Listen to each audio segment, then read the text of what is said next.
Salam alaikum. Voilà, alors on va commencer par des rappels, d'accord? Donc on va commencer par des rappels. Donc aujourd'hui, on va faire dans la séance matrice trigonalisable. Alors tout d'abord, des rappels qui sont importants, qu'il faut connaître. Il faut connaître ce que c'est une matrice carrée par bloc. C'est très facile. Le français fait peur, mais c'est scolaire. Qu'est-ce que c'est une matrice carrée par bloc? C'est une matrice A, B, C, D, comme dans le lycée. À la seule différence, le petit a du lycée qui était un nombre réel, il est devenu ici quoi? Il est devenu quoi? Il est devenu une matrice. Donc où est le problème? Donc il n'y a aucun problème. Donc ça s'appelle une matrice carrée par bloc. Le petit a est devenu grand A. Voilà. Ici, dans le lycée, le produit de deux matrices, quand tu fais le produit de deux matrices, d'accord? 1, 2, 3, 4. Ici 5, 6, 7, 8. Voilà. Il n'y avait pas de problème. Tu fermes les yeux, tu fais les trucs. Ici, pour que le produit existe, il faut que la taille de ce pivot, ça s'appelle le bloc pivot, regardez, le bloc pivot. Le bloc pivot de cette matrice, c'est quoi? C'est grand A. Il faut que la taille ici des colonnes soit égale à la taille des lignes. C'est-à-dire la condition classique de l'existence du produit de deux matrices. Donc, pour que le produit existe, c'est très facile, il faut que les pivots, le produit des pivots existe. C'est-à-dire le nombre des lignes ici, P égale à P. D'accord? Donc ici, la condition classique, voilà. Et le produit, ça existe. Et qu'est-ce que c'est le produit? Comme tu étais dans le lycée.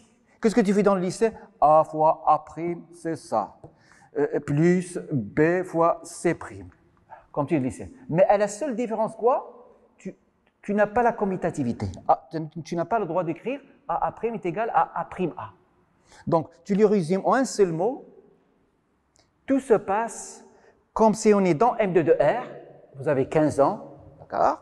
À la seule différence, on n'a pas la commutativité. Il ne faut pas avoir honte. Il faut coder un résultat.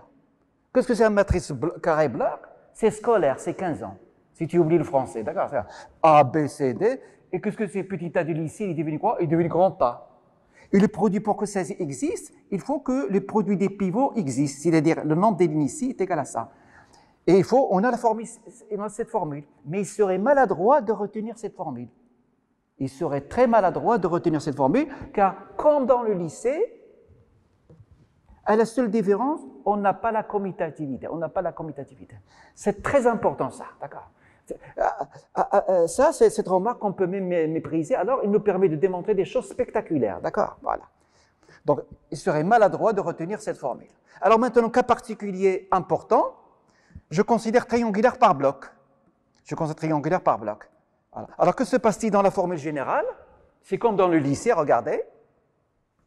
Mais on n'a pas commutativité. Conclusion, le produit de deux matrices triangulaires par bloc supérieur est une matrice triangulaire par bloc. Et qu'est-ce que j'ai dans la diagonale principale des produits des blocs? J'ai AA', DD'. Comme dans le lycée, mais on n'a pas la commutativité. C'est très scolaire. Il faut retenir, tu n'as pas le droit de dire ça égale à ça. Donc le produit de deux matrices triangulaires par bloc, ça c'est la diagonale principale, ça c'est la diagonale principale, ils se multiplient, on n'a pas ça. Alors celui-là, il ne joue aucun rôle dans la séance d'aujourd'hui, d'accord? Tu peux même faire un croix. Donc c'est pas la peine de se casser la tête avec celui-là. Tu peux même faire un croix, ça ne nous intéresse pas, d'accord? Alors maintenant, par exemple, qu'est-ce que c'est l'inverse de ça? Tu prends une matrice inversible de taille n-1. Qu'est-ce que c'est l'inverse de ça? Tout d'abord, cette matrice, il est inversée. Qu'est-ce que c'est sa taille?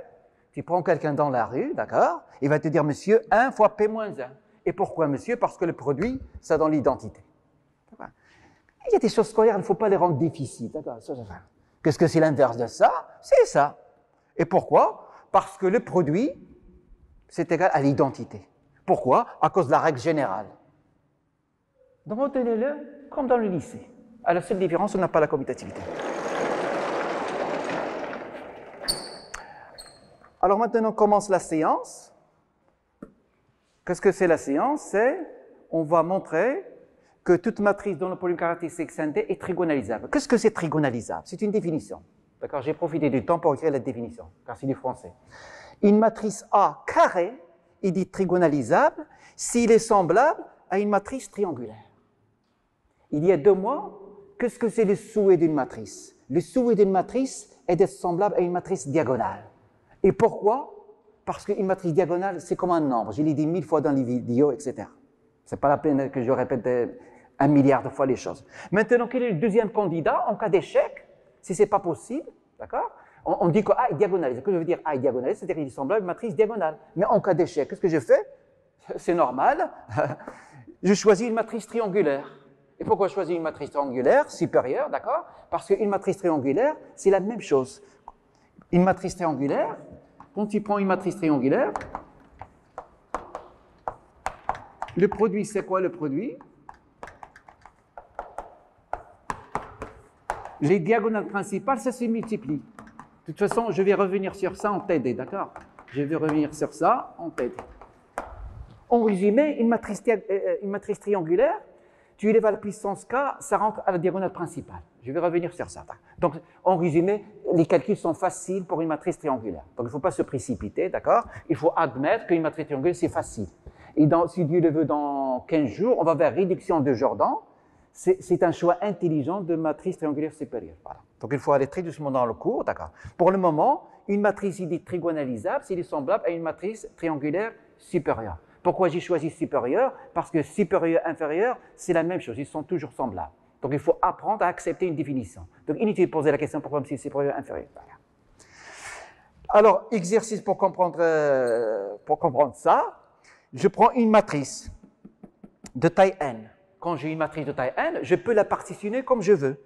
Donc, ici, j'ai un scalaire, ici, une ligne qui joue aucun rôle, malheureusement, d'accord? Ici, j'ai une matrice M de taille n-1. Donc, la taille de celle-ci, c'est combien? C'est n. Et quelle est la taille de celle-ci? Tu ouvres tes yeux, c'est n-1. Voilà. Question, si cette matrice qui est là, qui est de taille n-1, est trigonalisable, montrez que la grande matrice A de taille n est également trigonalisable. Voilà. Donc, je fais la solution. Et qu'est-ce que je fais? Je récite, je ne réfléchis pas. Est-ce que tu comprends ce que ça veut dire? Je ne réfléchis pas. La matrice M est trigonalisable, par définition, il est semblable à une matrice triangulaire. D'accord? Il est semblable à une matrice triangulaire. Et la taille, c'est n-1. Donc, j'écris la définition d'une matrice trigonalisable. Pardon. Que M est dit trigonalisable s'il existe une matrice inversible telle qu'on a ça. Donc, il est semblable à une matrice triangulaire supérieure. Sa taille, c'est combien? C'est n-1. Alors maintenant, qu'est-ce que c'est la question? Tu te poses la question, qu'est-ce que je cherche? Je cherche à montrer que A est trigonalisable. Que veut dire A est trigonalisable? C'est-à-dire, il faut montrer que A est semblable à une matrice triangulaire supérieure. Notez la méthode de travail, il faut être modeste. C'est pas... Donc, j'écris mon A. Il ne faut pas avoir honte, d'accord? Je fais comme ça. Lambda. Ici, le grand L. Ça. Et je recopie la question. C'est P. P. P-1. Et qu'est-ce que je veux montrer? Je veux montrer que cette matrice, elle est semblable à une matrice triangulaire supérieure. Maintenant, tu ouvres tes yeux et tu dis, d'après le lycée, d'accord? D'après le lycée, d'accord? Matrice bloc, c'est la commutativité qu'il faut pas utiliser. Ça, c'est une matrice carrée par bloc. D'accord? Ça, c'est une matrice carrée par bloc, de taille n. Alors, d'après le lycée, d'accord? Ça vaut combien? D'après le lycée, ça vaut, regardez.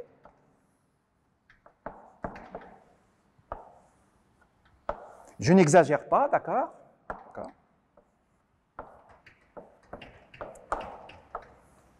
Et je recopie la salade. Ici, T. Et ici, voilà. Donc, je dessine. Donc, d'après le lycée, c'est une devinette. C'est égal à combien?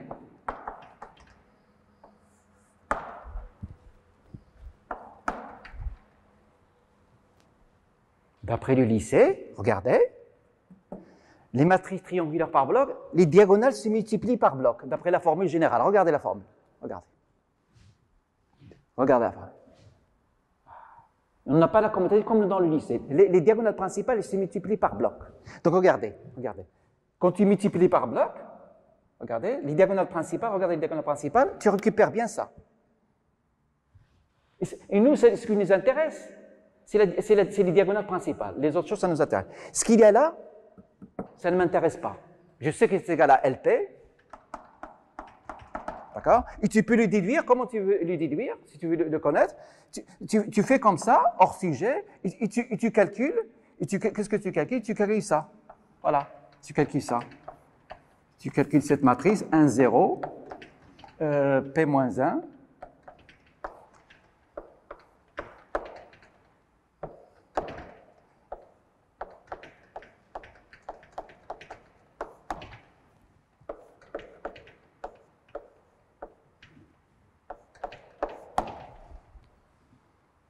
comme dans le lycée, regardez. Si tu es curieux, tu veux savoir combien ça, c'est égal à LP, alors là, qu'est-ce que tu fais? Tu multiplies par P comme ça, et tu calcules cette valeur. D'accord? Et qu'est-ce que tu vas trouver? Tu vas trouver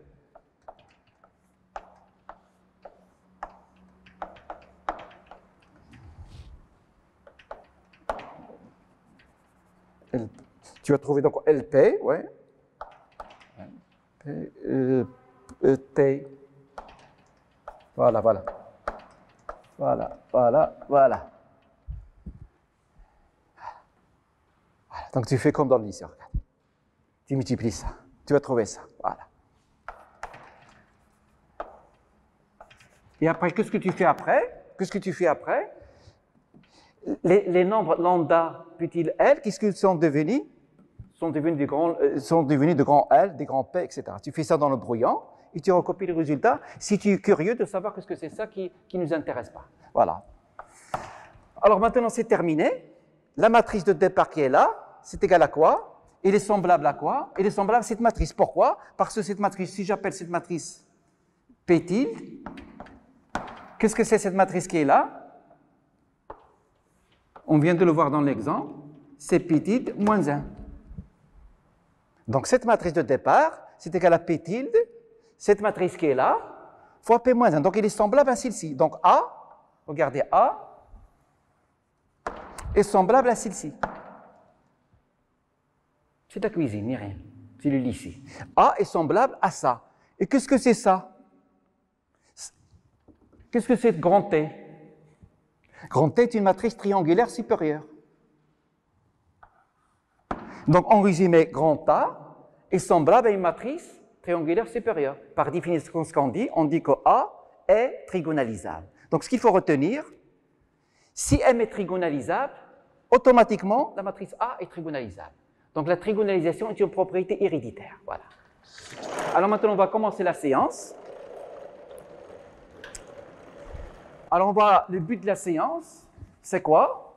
C'est de démontrer le résultat suivant. Théorème. Alors, qu'est-ce qu'il dit le théorème?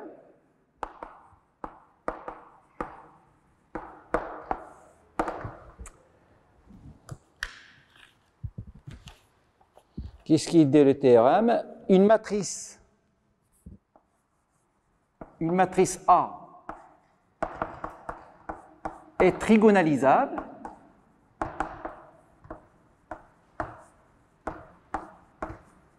si et seulement si, regardez, il y a équivalence, si et seulement si, son polynôme caractéristique, si et seulement si qui de A de X, est scindé sur K. Voilà.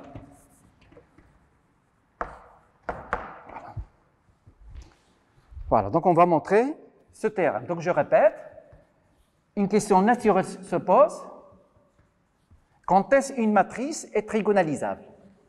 Quand est-ce une matrice est trigonalisable? Alors on a une condition nécessaire et suffisante.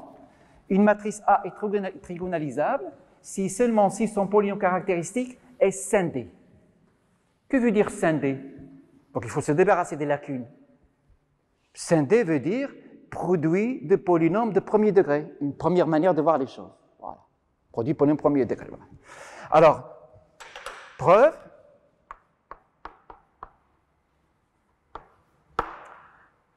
Alors, je commence par l'implication facile. Qu'est-ce que c'est l'implication facile? A est trigonalisable.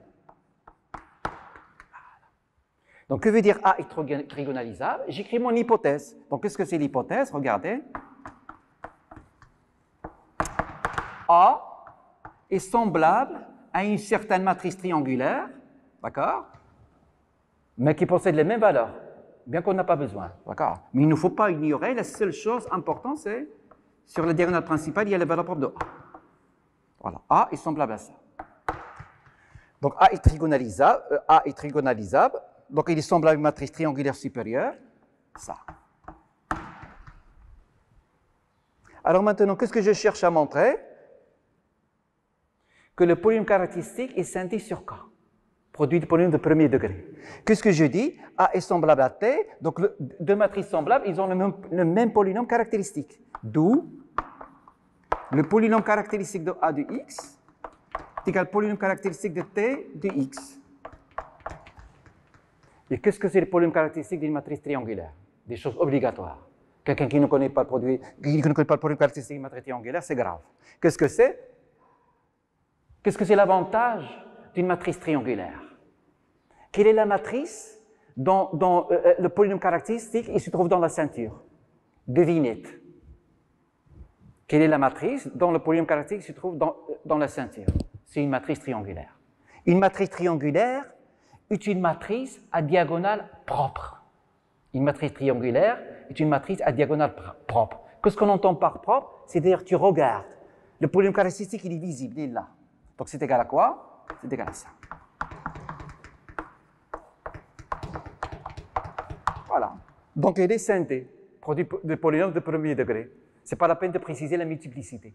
Donc est scindé. Notez, je commence toujours par l'implication facile. Il ne faut pas s'amuser compliqué. Sinon la tête va se fatiguer et tu vas lâcher. L'implication réciproque. D'accord? J'écris mon hypothèse, notez la méthode de travail. Ce n'est pas la peine de me dire ça, on n'a pas besoin. C'est de la cuisine, il faut faire la cuisine comme ça. J'écris mon hypothèse, regardez. Soyez modeste. Qui de A est scindé.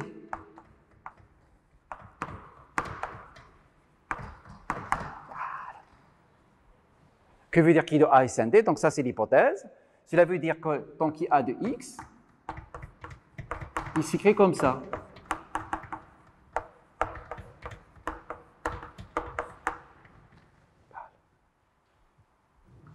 Alors maintenant, qu'est-ce que je cherche? Donc, il ne faut pas oublier ce qu'on cherche. Alors qu'est-ce que je cherche? Car parfois j'oublie. Qu'est-ce qu'on cherche? On cherche à montrer que A est trigonalisable. Que veut dire A est trigonalisable? Donc je cherche à montrer que grand A est semblable à une matrice triangulaire supérieure. Et tu la répètes 3 fois. Car si tu ne sais pas ce que tu cherches, tu vas t'arrêter. Alors à cet effet, qu'est-ce que je pose? Pour la rédaction, je pose que A c'est la matrice de F dans la base canonique. Matrice et endomorphisme, c'est la même chose. Voilà. Qu'est-ce que c'est F? F, c'est l'endomorphisme canoniquement associé à grand A. Voilà. Alors maintenant, que veut dire scindé? Une deuxième manière pour dire scindé, d'accord? Polynôme caractéristique scindé, ça c'est la première, produit de premier degré. Deuxième manière, le polynôme caractéristique, il possède lambda 1, lambda 2, lambda n. Et les lambda i appartiennent à K. Regardez la deuxième méthode pour dire scindé. C'est-à-dire lambda 1. Deuxième manière pour dire scindé.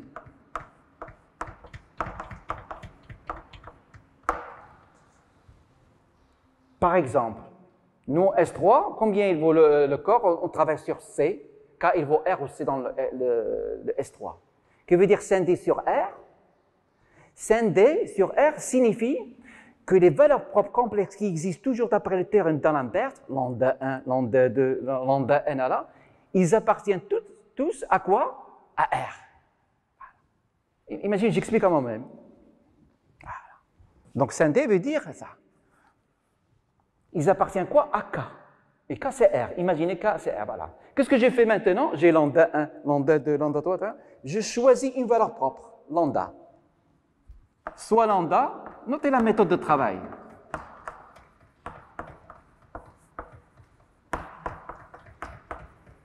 Soit lambda, une valeur propre de A ou de F, ça n'a pas d'importance. Voilà. Lambda est une valeur propre quoi? Qu'est-ce que je peux? Je peux choisir un vecteur propre correspondant à cette valeur propre lambda. Voilà. Soit U1, un vecteur propre. Donc, je choisis un vecteur propre relativement à lambda.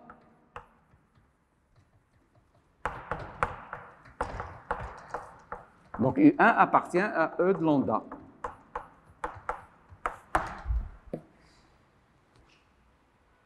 Il ne faut pas oublier ce que vous cherchez. Je cherche à montrer que la matrice A est semblable à une matrice triangulaire. Donc, qu'est-ce que j'utilise? J'utilise la méthode de S2, la définition. Donc, je dois trouver une base B, c'est que la matrice de f dans B soit semblable à une matrice triangulaire. D'accord? Donc, soit U1, etc. Donc, on se propose de trouver une base c'est que la matrice de f dans B est semblable à une matrice triangulaire. Voilà. Donc, soit lambda une valeur propre de A. Je note U1 un vecteur propre relativement à lambda. Qu'est-ce que je fais d'après le théorème de la base incomplète? Complétant U1 une base de Kn. Donc, on va la compléter une base, c'est U1, U2, UN. Maintenant, on va écrire bêtement la matrice de f dans B.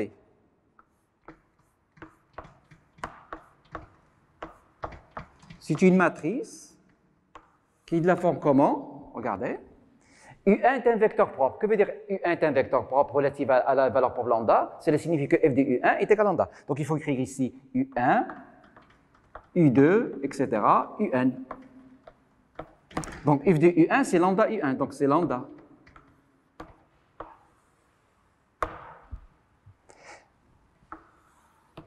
Et les autres choses, ça ne m'intéresse pas.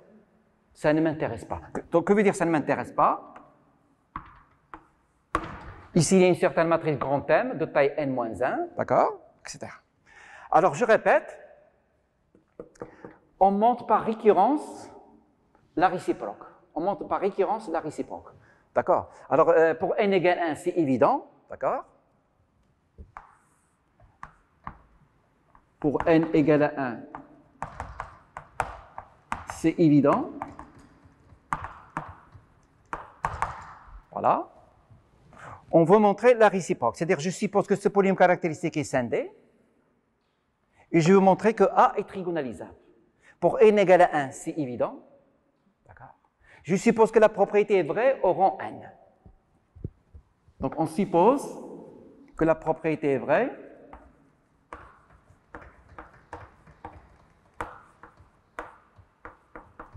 Que la propriété est vraie au rang n.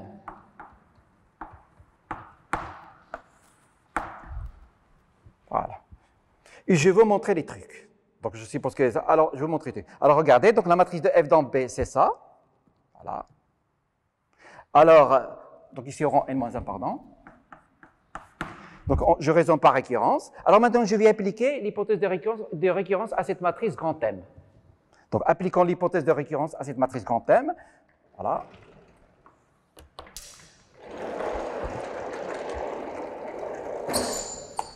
Donc, on raisonne par récurrence. Donc, je suppose que la propriété est vraie au rang n-1. Et je veux montrer les trucs au rang n. Maintenant, une question. Vous regardez. Quelle relation existe entre le polynôme caractéristique de grand M et le polynôme caractéristique de A? Alors, qu'est-ce que c'est le polynôme caractéristique de F?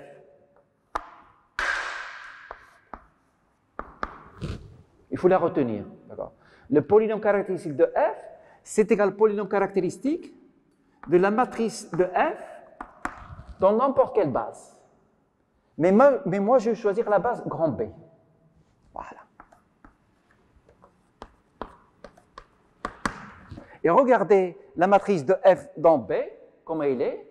Le polynôme caractéristique, c'est égal à combien? Quand tu formes la matrice,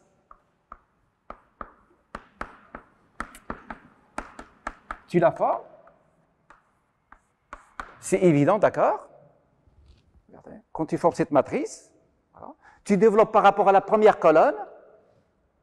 D'accord? Tu développes par rapport à la première colonne. Quand tu développes par rapport à la première colonne, qu'est-ce que tu récupères? Tu récupères que c'est égal à x moins lambda fois le polynôme caractéristique de M. Voilà. Ce qui est évident, quand tu as une matrice triangulaire par bloc, c'est général, le polynôme caractéristique, c'est le polynôme caractéristique des blocs. Donc ici, tu formes cette matrice, voilà, et tu calcules son déterminant. D'accord? Alors, tu développes par rapport à la première colonne, tu trouves cette formule. Polynôme caractéristique ça est égal à ça. Mais par hypothèse, qu'est-ce que j'ai? Et celui-là, c'est quoi ça? Polynôme caractéristique. Ça, c'est le polynôme caractéristique de A.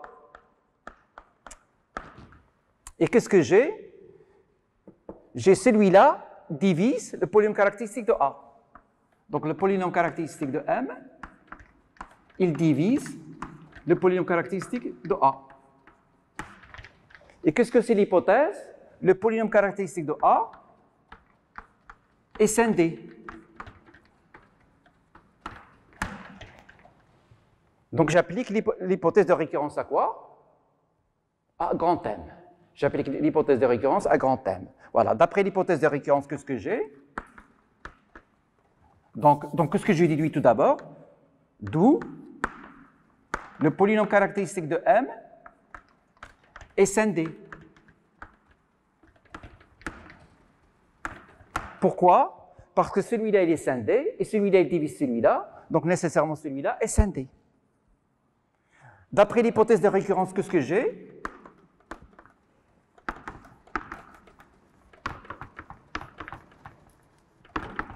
D'après l'hypothèse de récurrence, qu'est-ce que j'ai? J'ai M est trigonalisable.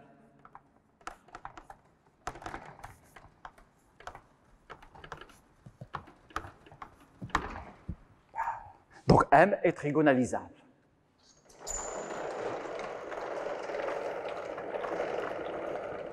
Et c'est terminé. Regardez. Grand M est trigonalisable. Qu'est-ce qu'on a vu dans l'exercice 1? Celle-ci est trigonalisable. Que se passe-t-il? Celle-ci est trigonalisable. Que veut dire celle-ci est trigonalisable? Cela signifie que cette matrice est semblable à une matrice triangulaire.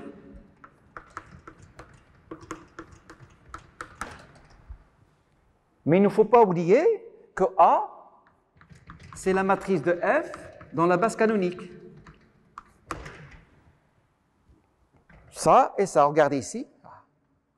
Donc ça est semblable à ça, regardez. Et comme semblable, c'est une relation transitive, j'ai A est semblable à une matrice triangulaire supérieure. Voilà. Donc d'après l'exercice 1, ça c'est semblable à une matrice triangulaire supérieure. Mais il ne faut pas oublier, A c'est la matrice dans la base canonique. Donc ça est semblable à ça. Par transitivité, j'ai ça est semblable à grand T. Donc par définition, la matrice grand A est trigonalisable. Voilà. Je vous remercie.